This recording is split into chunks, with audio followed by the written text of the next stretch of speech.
If you haven't used join in SQL, you are missing a lot. Hi, my name is Michael and welcome back to my channel.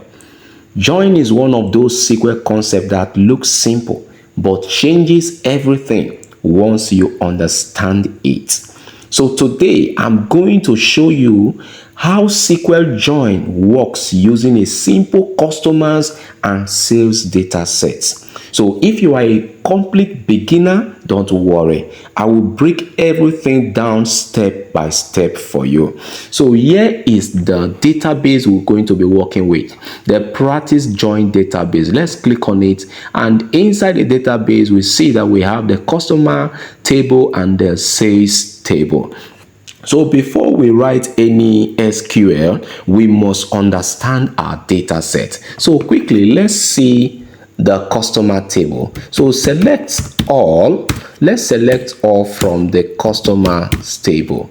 From the customers table, I will put the customer table inside a backtick, because if I don't do that, it will throw an error because of this the space here. So let's run this. So if we run this, we'll see that we have the customer ID, the first name, the last name, and the city. So the customer ID, the first name of the customer, the last name of the customer, and the city the customer came from. So we have the first customer there, 𝗦𝗹𝗏𝗡𝗦, which happens to be me. So I'm part of the customers that patronize the company for that month. So we have Sarah Smith from Abuja, we have David Brown from Benin, Grace Johnson from Port Harcourt, and John Williams from Ibadan. So here is the customers table. So let's take a look at the sales table. The sales table. So let's run this.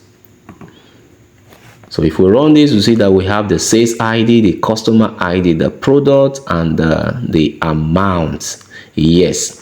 So if you should take a good look at both tables, you see that there is something both of them have in common. So here is the important question that you may ask: why do both tables have customer ID? You see, so they have customer ID in common because it is the link between both tables. So it is what allows us to connect a customer to their purchase. So without the customer ID being common, or let me say without a common column, we cannot join tables. You see, so let's quickly look at the inner join, how the inner join works. So the select all from the customers table. Let's select all from the customers table. Remember to put this in the backtick because of that space in between. So selecting all from the customers table, let's join. Okay, inner join. Let's type inner join. Inner join, we are joining the sales table. Yes. Now we need to join them based on a condition, the join condition. Let's type in the join condition. It starts with the on clause. We type on, then this condition is going to look into the customers table. Let's copy this customers table to look into the customers table, and inside the customer table it will check the customer ID. So it will make sure the customer ID in the customers table equals the sales. Okay, it will equals the customer ID in the sales table. So this is the condition. So let's run this. So if we run this, you'll see that this is the inner join table. Let me explain what is happening here to you. I created I copied these data sets to Excel sheet so that we can have a better understanding here what is happening. So take for instance, this is the sales table, and here is the customer table, and here is the output. Here is the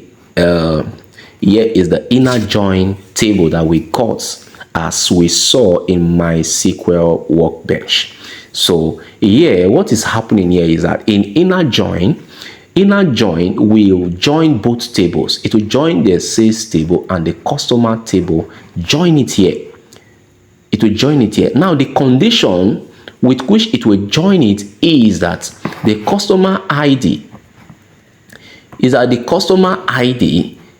in both tables needs to match. So the customer ID that matches will be what will be output, that will come in the output, like is what we display in the inner join table. So take for instance, in the customer table here, we have the customer ID 1, 2, 3, 4, 5. So let's compare customer ID 1. We can find customer ID 1 in the, we can still see it here in the what, in the sales table. So this customer ID 1 matches in both tables, so it will output it in the inner join table. Here it is, customer ID 1, which is 𝗦𝗃𝗃𝗃.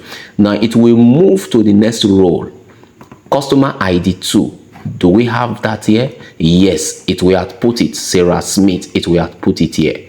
Here it is. So it will move to the next row, customer ID 3, David Brown. Do we have David Brown here? No. So meaning David Brown didn't make purchase for that month or for that day or week, depending on the day the transaction took place. So David Brown did not reflect in the sales table. So there is no match. There is no match for David Brown. So it will not display in the inner join table. So it will move to the next row, which is customer ID 4. Do we have that here? Yes, customer ID 4 is here. So it will output customer ID 4, which is Grace Johnson. So it will move to the next row, customer ID 5. Do we have that here? No. So it will not output it here as well. So in summary, customer ID 3 and customer ID 5 didn't make purchase, they didn't make any transaction. So that's why their names or their ID didn't reflect in the sales table. So that is what happens basically with the inner join. So it combines both tables, but it outputs the rows that matches in both tables. So let's go back to my SQL workbench. That is what we have here. So exactly what is happening here.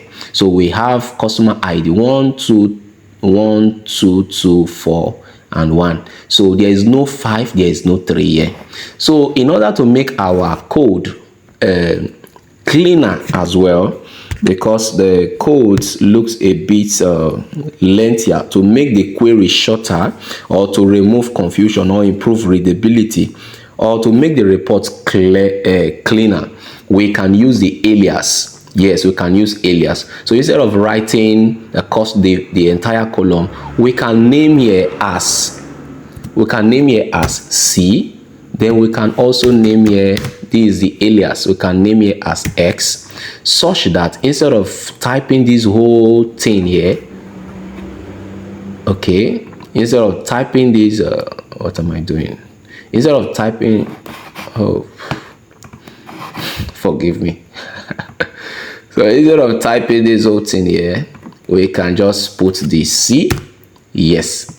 So, and the same thing here, instead of typing sales here, we can use the X, just as we have it here and here.